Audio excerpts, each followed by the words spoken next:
Memoria Sur, un podcast de Diario Sur para hablar y disfrutar de la historia, con Ana Pérez Brián y Curro Fernández Sibaja.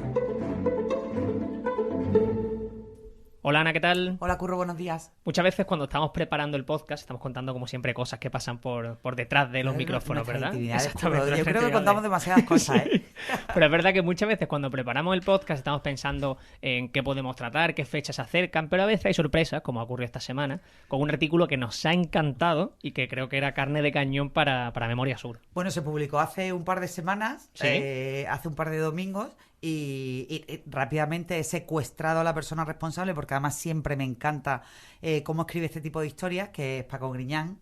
Bienvenido, gracias por dejarte secuestrar por Curro y por mí. Espérate que me he caído de la silla, me estoy levantando. No, en serio. Y es que además... Muchas gracias. De verdad, bueno, Paco Griñán, que es el especialista en cine del periódico, es uno de los pocos, tengo que admitir que, y él lo sabe perfectamente, que es uno de los pocos críticos de cine de los que me fío a ciegas. Si él me dice, ve a ver esta película, sé que no me va a engañar con las películas estas extrañas de directores raros. Bueno, pues es uno de los mejores buscadores de historias y de rastros antiguos que yo he conocido. Buscador de tesoros, totalmente. Sí. Y entonces hace un par de domingos publicó una historia absolutamente fascinante relacionada con, además tú lo dices así, el mejor actor de la historia del cine. Hombre, Marlon Brando fue sin duda. Sí. Creo que en esto, hombre, podemos entrar en muchas discusiones. Pero evidentemente Marlon Brando, el actor del Padrino y de La Ley del Silencio y de ese tranvía llamado Deseo, pues yo creo que admite, bueno, y de hecho hace 3 semanas que se cumplió su centenario. Eso es. Y creo que ha sido casi unánime esto de que todos hemos utilizado esa etiqueta y recordándolo como además un tipo sinvergüenza, ¿no? Hombre, con una carrera también muy especial, que también y una vida también muy convulsa, que yo creo que eso contribuye también a dar más grandeza al mito, ¿no? Sí. Es que es un mito, esa yo creo que es su historia. Hizo también papeles absolutamente alimenticios, pero hizo también papeles absolutamente como Gregor Orson Welles, que también hizo papeles para poder vivir, hizo papeles muy alimenticios, pero después hizo películas maravillosas. Y bueno, Marlon Brando fue uno de esos grandes, que además, sorpresa, lo tuvimos por aquí, por la costa en los años 50, en una historia muy desconocida, que es la que hemos rescatado para el periódico. Que él se ha currado a base de bien, porque nada más hay que leer el reportaje, y además lo vamos a contar en el podcast, y que descubre todas esas verdades y mitos, ¿no?, sobre la visita de Marlon Brando a Málaga en un momento en el que la costa empezaba ya con su brillo, y además, bueno, pues nos regala la única foto que existe y que hasta el momento era desconocida de esa visita de Marlon Brando a Málaga. Entonces, hoy viene aquí al podcast Memoria Sur para hablar de esa memoria del cine de la costa y para contarnos casi ese trabajo de arqueólogo cinematográfico. Sí, algo tiene de arqueólogo, porque evidentemente a mí me gustan las películas actuales, pero estas historias también, que muchas de ellas relacionadas con la costa, son fascinantes. Y una que había formado parte de ese mito era precisamente la de Marlon Brando, que se repetía como si fuera, además, en un momento dado, algunas noticias lo repetían como si fuera un asiduo de la Costa del Sol. Y claro, cuando se planteó este reportaje, precisamente era repasar un poco, pero vamos a ver, ¿cuánto tiempo estuvo aquí Marlon Brando como para que lo consideramos uno de los nuestros? Un día y medio, ¿no? Efectivamente. Vamos a hacer un pequeño spoiler, un día y medio. 2 días y medio como mucho. Es decir, que el tío se pegó además una paliza tremenda para venir desde París hasta Málaga y vuelta. Pero bueno, también habla de lo que suponía aquella Costa del Sol del año 57, que digamos esos albores y esos comienzos de la Costa del Sol, en la que era un mito ya para muchos, y era un mito salvaje, de luego, donde estuvo lo que fue Benalmádena, y es una esquina donde estaba la finca La Verdad, que estaba la playa La Verdad, que tenía incluso una playa privada para él en aquella visita. Así que evidentemente esa Costa del Sol ya ni existe. Totalmente. Además se ven las fotos como aquella playa que hoy es arena, entonces eran rocas. Eran rocas, o sea, que eran rocas, la mayor parte eran rocas, ¿no? Y era un sitio de difícil acceso, por lo tanto él quería venir al mar, a la playa, lo dijo en Madrid, porque esa es una de las curiosidades de esta visita, y es que esta visita, que empezó por Madrid, él llega un jueves a Madrid y el viernes por la noche coge un coche cama a Málaga. Pidió un tranvía llamado Deseo, pero le dieron un billete de coche cama a Málaga. Qué buena. En el Expreso Costa del Sol. Y cuando llega a Málaga se le pierde el rastro. Y en Madrid había habido periodistas esperándolo en Barajas, periodistas despidiéndole en Atocha cuando cogió el coche cama. Contó todo lo que hizo allí y de pronto llegó a Málaga y silencio absoluto hasta que aparece de nuevo en París. Bueno, aparece de nuevo en Madrid. A los 3-4 días. Que coge el martes, coge un avión desde Madrid, pero lo que hizo el viernes hasta el martes no se sabe absolutamente nada. De Málaga nunca se publicó una foto. Y simplemente lo que teníamos era una pequeña nota de la agencia Cifra de 10 líneas diciendo que había estado en Torremolinos y que había firmado autógrafo a todo el mundo, que ya suena raro. Ni una cosa ni otra. Efectivamente. Y tu trabajo precisamente ha sido, pues descubrir la verdad de esos días en Málaga, ¿no? Por empezar por el principio. Yo veo aquí a Curro levantando la mano que creo que quiere hacer eso, ¿no? Lo una que quiero pregunta es... por poner el foco. No, exactamente. Lo que quiero es poner el escenario. Que porque nos ya estamos emocionando. Exactamente. Lo estamos diciendo que el Marlon Brando estaba aquí en Málaga en 1957, ¿verdad? Era un treintañero, por lo que tú cuentas en ese 33 artículo. 33 años, efectivamente. Tenía Eso es. Ya tenía un Oscar. Ya tenía un Oscar por La Ley del Silencio y ya era un grandísimo actor. No sé si en ese momento ya tendría lo habrían bautizado como el más grande, pero desde luego ya tenía las bases de que iba a ser el más grande de la historia. Y lo que quiero justo es eso, que la gente esté contextualizada y que entienda eso. En el año en el que estamos, que nosotros, Ana, hablamos también unos podcasts atrás, creo que fue con Víctor, de cómo ese nacimiento de esa Málaga turística, con los primeros vuelos que llegaban, exactamente, justo en esta época, que es lo que tú estabas comentando también, que es como esa Málaga efervescente y que empezaba a traer las miradas de personajes, desde luego, más que relevantes en aquella época. Y bueno, si queréis podemos empezar a poner esa fecha. Tú dices que llega a Madrid y eso lo hacen el 11 de julio, ¿verdad? Efectivamente. Llega desde París, que está grabando una película, teñido de rubio platino. Efectivamente, esa es una de las singularidades de aquella visita, que venía de rubio, y era porque estaba interpretando a un nazi de raza aria en la película El baile de los malditos, y por eso llega él con ese... Por lo visto hubo una lluvia se paró el rodaje y él tuvo permiso y aprovechó 4 o 5 días y bueno, y se escapó. Efectivamente, entre Estados Unidos y París, pues luego España está mucho más cerca de París que de Estados Unidos. Así que eso que nos parece una locura absoluta, o sea, venir a Málaga para 2 días desde París, es decir, la paliza de... Y en aquella época. Porque efectivamente. Además en tren, porque además en un momento da él cuenta en una de las entrevistas que dice, no, es que a mí me gusta ver por dónde paso. Es decir, que se ve que era un hombre curioso y que le gustaba explorar, ¿no? Yo creo que eso es algo que lo llevaba él en su espíritu y en su forma de precisamente afrontar los personajes, y creo que es lo que hizo. Le habían hablado de Málaga, le habían hablado de Andalucía. Yo creo que igual para despistar dijo que igual iba a Sevilla, entre Málaga y Sevilla, tal, pero diciendo que quería playa, y efectivamente quería playa y llegó a un sitio exclusivo, o sea, que tenía que conocer de antes, que es una de las incógnitas que no hemos conseguido al menos descubrir, y es que el por qué exactamente viene a esta finca, la finca La Verdad de la familia Fiesta. Bien, conocíamos que era de la familia Fiesta y conocíamos que claro, pensábamos que el responsable era Jorge Fiesta, que es un personaje fundamental en esta historia y un personaje fundamental en la propia historia de cómo se contó el cine español de los años 50, 60, 70 y 80, porque fue un periodista muy famoso, malagueño, hijo de la familia Fiestas Bonich, y bueno, él llegó a tener una página en Fotograma mensual, y además era el propietario de la Sala Oliver de Madrid, que era copropietario con Adolfo Marsilla, eran los dueños. Y por aquella sala pasaba todo el mundo, pero pasaba todo el mundo no solo porque allí estaba toda la farándula y todo el cine, sino porque todo el mundo quería salir en la columna de Jorge Fiesta en Fotograma, y la manera de asegurártelo era pasándonos por allí. Entonces era un personaje fundamental que decíamos, este hombre tuvo que ser el que trajo a Marlon Brando a Málaga, pero en realidad no hay nada que lo atestigue. Él no empieza a escribir en Sur, que empieza a escribir para Sur hasta el año siguiente, hasta el 58, y escribe Crónica del Madrid. Era un gran aficionado al cine que consiguió convertirse en lo que quería, que era un periodista. El cómo llega Marlon Brando a Málaga es una incógnita. Lo que sí sabemos que llega a esta finca de la familia, y mucha gente decía, claro, como es de la familia Fiesta, pues lo trajo el periodista Jorge Fiesta.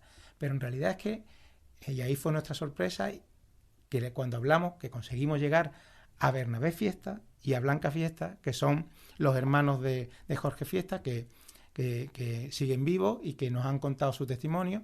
Y resulta que es que la finca La Verdad era una finca enorme, que está donde hoy está el Sunset Beach, el Hotel Sunset Beach en Benalmádena, que algunos lo situarán. Y bueno, pues ocupaba toda esa colina, era solo esa finca, toda esa colina la tenía la finca. Con esa playa privada que estabas comentando esa playa antes. que hemos comentado, y hicieron unos apartamentos y bungalows absolutamente exclusivos que alquilaban. Qué bueno. O sea, que era la finca de una familia, efectivamente, pero lo que no se sabía es que además era una especie de sitio vacacional exclusivo. Qué bueno. Y una de las sorpresas que nos contó, por ejemplo, Blanca Fiesta, que otra de las noticias que tiene el reportaje, y es que antes de que Marlon Brando, allí mismo había estado el príncipe Yusupov, que ni más ni menos fue el asesino de Rasputín. Sí. Del que no se tenía ni noticia de que había estado en Málaga, ¿no? O sea, que realmente fue un sitio muy exclusivo, en el que después, evidentemente, también estuvo Ava Gardner, esta vez sí, llevada por Jorge Fiesta, que fue el íntimo amigo de Ava Gardner durante su etapa en España, pero eso fue posteriormente a esta visita así que es un sitio en el que era un mito para mucha gente de la farándula, un sitio muy exclusivo, y esa fue la razón por la que Marlon Brando acabó en este sitio, teniendo además un acceso en el que no se prodigó mucho, tenía de todo en el bungalow que estaba, y eso sí, la familia Fiesta le hacía la comida y se la llevaba. Y es curioso lo que decía Bernabé Fiesta, que era un tipo fuerte, pero que no era muy alto. O sea, que le sorprendió que, igual que eso que la tele engorda, pues el cine también te hacía más alto de lo habitual, efectivamente. A mí me llama la atención pensar en cómo acude o cómo, lo que tú dices, lo que no sabemos, ¿no? Cómo llega a Málaga, en el sentido de que sí, entendemos que es una zona privilegiada, lujosa, privada, pero ahí no había un Airbnb, ahí no había un Booking, quiero decir. ¿Cómo se la buscaba? ¿Qué le gusta a Curro? ¿Un Booking? Hombre, un Airbnb, esto hay que organizar los viajes, esto es importante. No, pero eso, que me resulta curioso, que al fin y al cabo, ¿cómo le llega a Marlon Brando? Que hay una casa, hombre, pero que hay una casa privada en Benalmádena siendo el estadounidense, quiero decir, algo bastante rocambolesco, pero oye, que es interesante también conocer cómo le pudo llegar. Yo creo que venía ya, no sé si lo había hecho por Booking, pero al menos venía con el tiro fijo, yo creo que ya, porque coger ese tren, ese coche cama y venir directamente para Málaga, yo creo que ya sabía a lo que venía y de alguna manera él ya había encontrado. La verdad que la familia han pasado 67 años, no tiene conciencia exacta, claro. Incluso duda de que fuera su hermano el causante. De hecho, no hay ninguna noticia firmada por Jorge Fiesta en ningún periódico que hable de la visita, porque él todavía no se estaba dedicando, al menos de una manera profesional y visual, efectivamente, de presencia en medios mensual. Importantes, al menos tenemos constancia de que no. Aunque hay una foto del año 55 de Ava Gardner en Málaga, en la Plaza de Toros, en la que sale Jorge Fiesta y sale Matías Prats. O sea que esa sí era una de las nuestras, ¿no? Ava Gardner sí que era fija. Y sobre todo de esta fija. Sí. Y también pasó por la finca La Verdad, que era un sitio tal. Y esto, por ejemplo, las crónicas decían que Blanca Bonich, la madre de Jorge Fiesta, le había enseñado a bailar flamenco. Lo cual los dos hermanos se han horrorizado cuando les mencioné esto de las pocas cosas que se habían mencionado de su visita, y resulta que dice, mi madre era hija de alemana y francesa, es decir, no era la más flamenca. Dice, y además odiaba el flamenco. Efectivamente, que es que no en absoluto, o sea, en absoluto no sabía, dice, buena cocinera era desde luego, pero lo del flamenco, pero son cosas que bueno, y después se han repetido eso como si fuera una verdad inmutable de que Marlon Brando pasó por Málaga y aprendió flamenco. Bueno, pues ni clase de flamenco ni clase de español, es que no dio ni tiempo en realidad, ¿no? Bueno, pero si es que no la daría, pero si es que tú haces referencia a que estuvo probablemente, además me encanta cuando lo ponen, probablemente desde un sábado hasta un lunes. Hasta el lunes, o sea, imagínate lo que te... Y además hay un testimonio por ahí que también estuvo en Granada y que iba teñido de rubio, con lo cual puede ser que a la vuelta eligiera también un camino, el tren, o que hiciera parada, o que fuera en coche, es decir, o que cogiera, o que fuera a Granada, volviera, con lo cual todavía le quitamos más tiempo, claro, un día casi a la presencia en Málaga. Es decir, hay muchas lagunas sobre lo que hizo, ¿no? A mí me hace un poco de gracia muchas de las cosas que se han publicado en Granada, porque dan hasta el menú que comió, dicen que estuvo rodando en Guadix, lo cual no es cierto, el Baile de los Malditos no se rodó en Guadix, ¿no? Pero que sí que esto tuvo un día, efectivamente, eso. Pero que se dan unos detalles tremendos que, bueno, que me llaman la atención, hablando con los hermanos Fiestas, que 67 años después tienen una memoria, pues evidentemente, que tenían 20 años entonces, y tienen una memoria limitada de lo que pasó, pero sí tienen al personaje, y sobre todo tenían, evidentemente, la foto, que yo creo que es una de las grandezas, que como el reportaje ha ido evolucionando hasta que llega hasta la foto, que por cierto, uno de los detalles es que en pleno julio malagueño y a punto de la Virgen del Carmen, ahí está con manga larga, sale en la foto ese Marlon Brando. Así Totalmente. que o venía destemplado o... Una Rebeca que por otra parte nos podríamos poner perfectamente hoy. Sí, ¿no? muy Blanca, como de tenis, ¿no? Como Eso, muy de tenis, parece ¿no? como de Como el tenis, partido de totalmente. tenis, ¿no?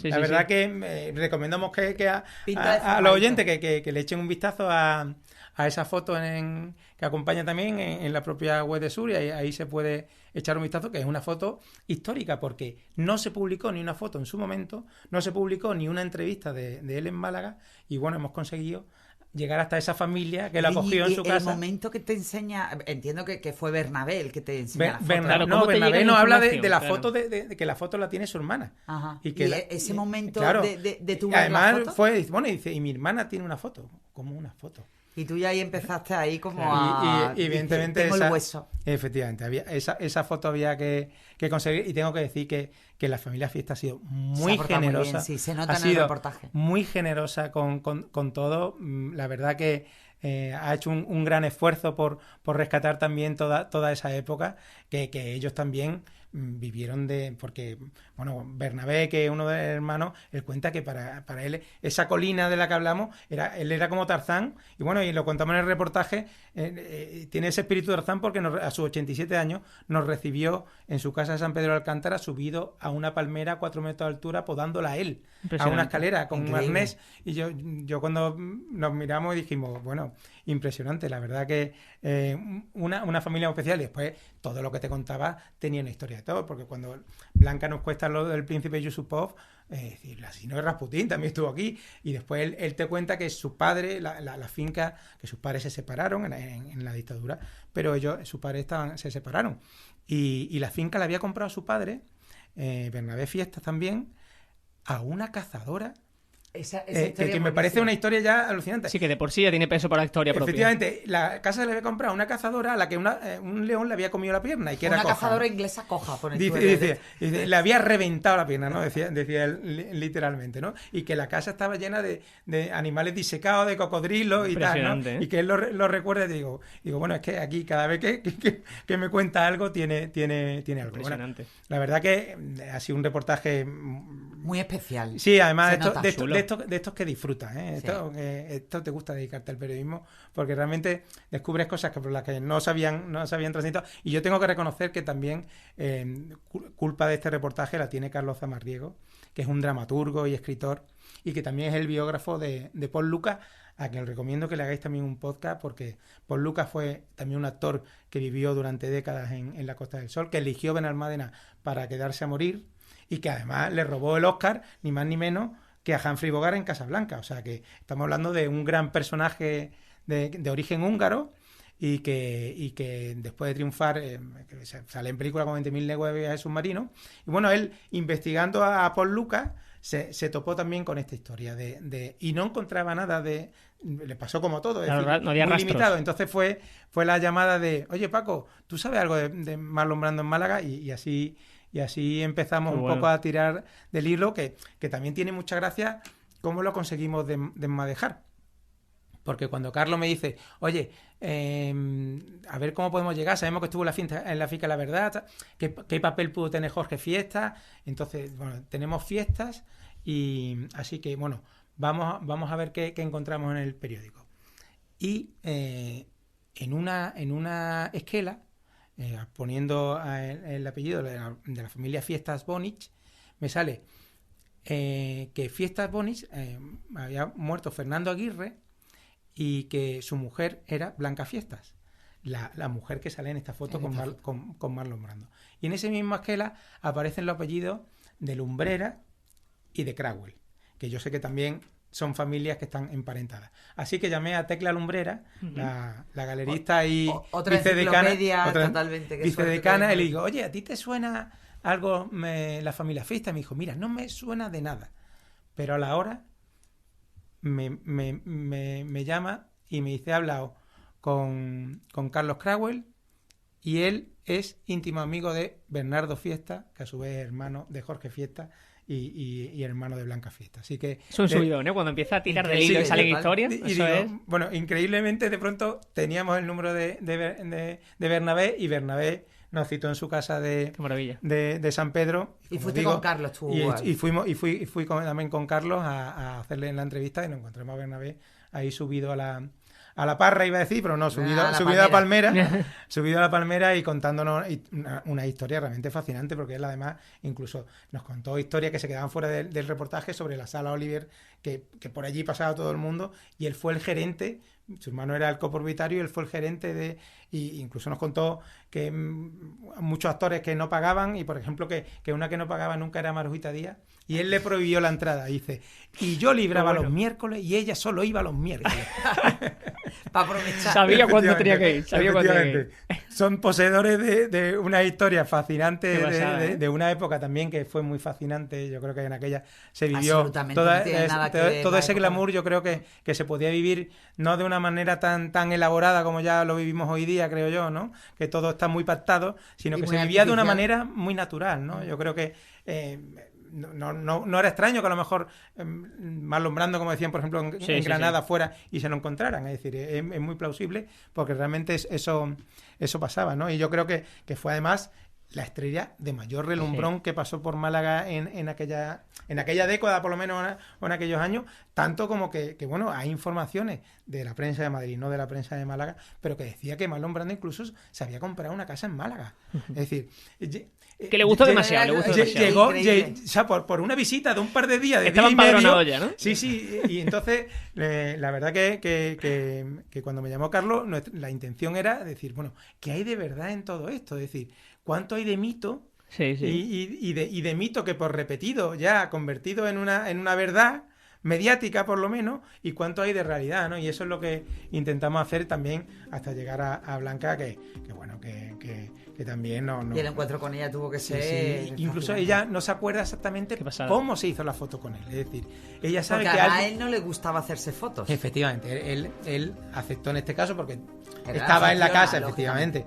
Estaba en casa de los Fiestas y aceptó hacerse esa foto, pero es curioso que nadie más se pusiera en la foto. Yo creo que si estuviera en mi casa Marlon Brando, ahí nos poníamos todos.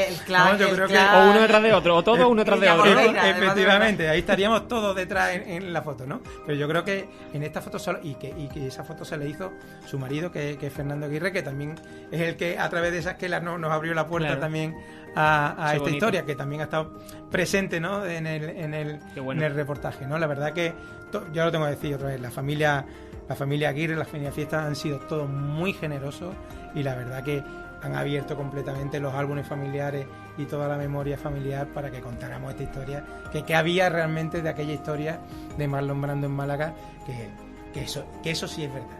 Marlon Brando estuvo en Málaga, es evidente, y venía buscando una Málaga muy glamurosa, también muy exótica en aquella época, que le estaba haciendo la competencia a la Costa Azul, que la Costa Azul era un sitio ya un poco, pues se había ya un poco convertido en algo más habitual, y esto sí que era un paraíso que era por descubrir.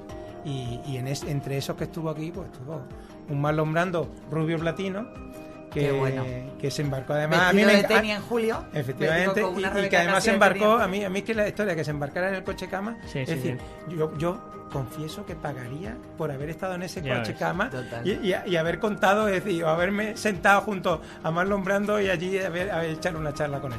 Yo creo que hubiera sido muy muy muy revelador, ¿no? Aunque era famosa su aversión a la prensa, pero hay que decir que todo en Madrid habló con la prensa, pero era un caballero. Sí, sin ningún tipo de problema.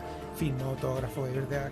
Y después, cuando estuvo en Málaga, según la crónica, se hizo foto con todo el mundo y firmó muchos autógrafos, pero fotos de él jamás se publicó, ni se publicó una palabra suya en Málaga hasta hemos tenido esta foto Este regalo de esta historia en la redonda, finca social. de la verdad, que lo atestigua de que él fue el primero, además, digamos, de lo que llegó por detrás. Después, a la finca esta, por ejemplo, Ava Gardner vino muchísimo, o sea que incluso hay testimonios por ahí de borracheras, incluso de... Bueno, yo creo que hay testimonios de borracheras de Ava de Gardner Ava en Gardner, todas partes. efectivamente. Ahí también me da vergüenza recomendar una serie contigo delante, pero la serie que hizo Paco León en su día para Movistar Plus, Efectivamente. creo que se llama Arde Madrid. Arde Madrid, exactamente.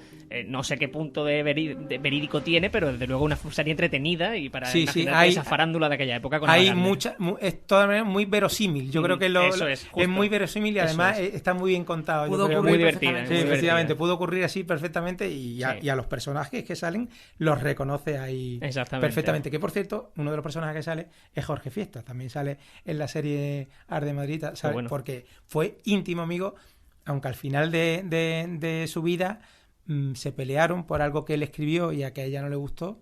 Incluso hay cartas que están depositadas en la Filmoteca, cartas un poco amargas de Jorge con Ava Gardner. Con Ava Gardner diciéndole que, bueno, que sería la última carta que le escribía, que no entendía por qué no le respondía, pero que sería su última carta, pero que la quería mucho y que habían compartido mucho juntos, ¿no? Y es verdad que fue su íntimo amigo en España, ¿no? Y además hablaba inglés y él, por ejemplo, cuando vino en los 60, vino Clint Eastwood, también lo acabó acompañando a Almería, o sea que y fue el que le hizo las entrevistas y el que le hizo cuando llegó Clint Eastwood a Madrid, es decir, fue el gran periodista, se convirtió en el gran periodista cinematográfico de su época, ¿no? O sea que realmente teníamos aquí unos personajes, no solo el principal que era Marlon Brando, sino también unos personajes secundarios que se merecían contar esta película, ¿no? Los conseguidores, entre comillas, los que permitían que todas esas estrellas bajaran a Málaga, efectivamente. Yo antes de poner el broche ya al podcast, quiero recordar a la gente que puede leer el artículo completo, ver esas imágenes de las que estamos hablando, esa fotografía en las notas del podcast, que muchas veces la gente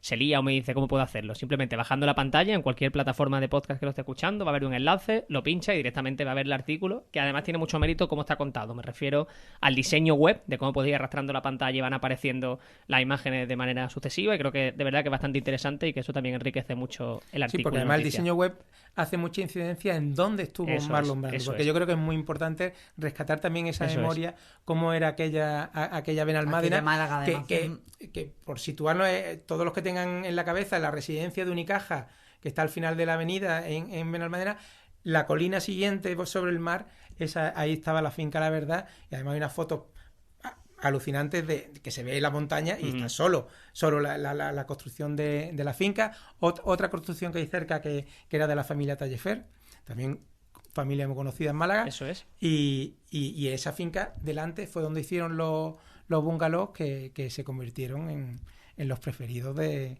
los grandes de Hollywood, sin duda alguna, ¿no? O sea que por la exclusividad que suponía. Y que además es curioso como Torremolinos era.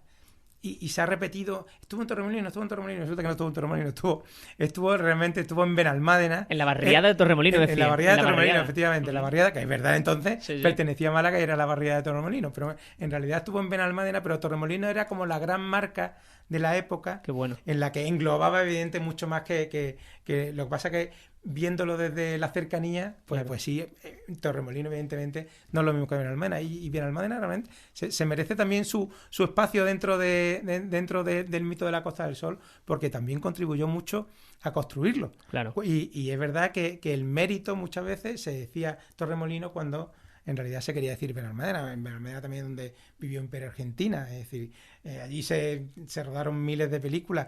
Ahora que hemos hablado de Paul Lucas, el actor que ha hecho la biografía, Carlos Zamarriego, también vivía en Benalmádena y él eligió Benalmádena, y si entras en el cementerio de Benalmádena, prácticamente de la primera tumba que te encuentras es la de Paul Lucas, que él había elegido, que murió en Marruecos, pero pidió enterrarse aquí, efectivamente, que su resto estaba de viaje en Tánger. Y además una historia muy curiosa que yo recomiendo que lo traigáis, porque él se pone malo, entra en el hospital y resulta que mientras está en el hospital se muere su mujer y después se muere él, pero aquí solo está enterrado él. No sabemos qué pasó con la mujer. Realmente hay detrás una historia que incluso tiene que bueno, pues ahí tiene la siguiente, Griñi. Esa historia es de Carlos y es suya, pero la verdad que casi todos estos personajes tenían una vida tan a la vez tan divertida y tan singular. Y efectivamente, y eran personajes tan libres además, sí, por eso. que donde quieras que abran la boca, pues encontrabas un capítulo de algo, ¿no? Así que bueno, son personajes sin duda interesantes. Y yo creo que todavía a Marlon Brando, todavía en algún momento, si se hizo realmente esa foto, como decía aquella pequeña nota, igual alguien conserva alguna foto de Marlon Brando por ahí. Así que si alguno no escucha... bueno, pues si alguien la conserva la vas a encontrar tú. Eso, no tengo ninguna duda. o que nos avisen, que seguro que vamos a acabar haciendo un álbum de Marlon Brando para que ya no sea la única foto de Marlon Brando en Málaga. Que sirva como altavoz de este podcast también, por si cuela y es oyente del podcast de quien pueda acceder a esa foto. Oye, que dicho queda, que nosotros la recibimos de buen gusto. Grilla, muchas gracias, que vamos a secuestrarte otra vez cuando podamos para contar alguna historia. Es que tienes que contar la historia de las visitas, de las grandes visitas de actores a la Costa del Sol y bueno, y todo eso. Sí. Ese momento Frank Sinatra también, ese momento de tensión, pero no vamos a hacer spoiler, pero sí que vamos a coger a un grupito y hacemos esa visita, sí, es chulo. Además, Frank Sinatra me toca personalmente. Se lo dije a Curro el otro día. De hecho, te digo más, no te he dicho esa pregunta porque nos estamos pasando ya de tiempo, pero lo tenía pendiente por decir, como nos quedemos cortos, le saco el tema de Frank Sinatra, así que lo vamos a dejar a la gente ahí. El fotón de Frank Sinatra en la Costa del Sol, ¿verdad? Lo hizo mi padre, con lo cual, por eso digo que me toca, pero además la historia de cómo me enteré que mi padre le hizo Frank Sinatra, lo dejamos para el próximo programa. Pues lo contaremos seguro. Mil gracias, de verdad, de corazón. Gracias. A vosotros, gracias por invitarme. De verdad, ya que sepas que has cometido el error de tu vida. El error de tu vida. Vas a volver. Hay errores que apetecen. Muchas gracias. Mil gracias. A vosotros. Ahora, nosotros vamos a seguir recuperando estas historias cada vez que surjan, porque es lo que te digo, preparamos el podcast, pero hay veces que la actualidad no... porque es verdad que a veces dejamos un poco de lado el cine y nos centramos mucho en historia pura y dura, urbanismo, sociedad, cultura, política, pero es que el cine forma una parte imprescindible de aquella historia de Málaga, ¿no? Ya que nos hemos ido un poco del siglo XIX y que estamos, bueno, pues en los 50, 60, 70 de la Costa del Sol, pues es imprescindible rescatar todos estos pasajes y, bueno, de la mano de Griñán, de quién mejor, ¿no? Un placer, desde luego. Pues Ana, mil gracias. A ti siempre, Curro. Memoria Sur es un podcast de Diario Sur. Escucha un nuevo episodio cada semana en iVoox, Spotify, Apple Podcasts y consulta las referencias de este episodio en diariosur.es.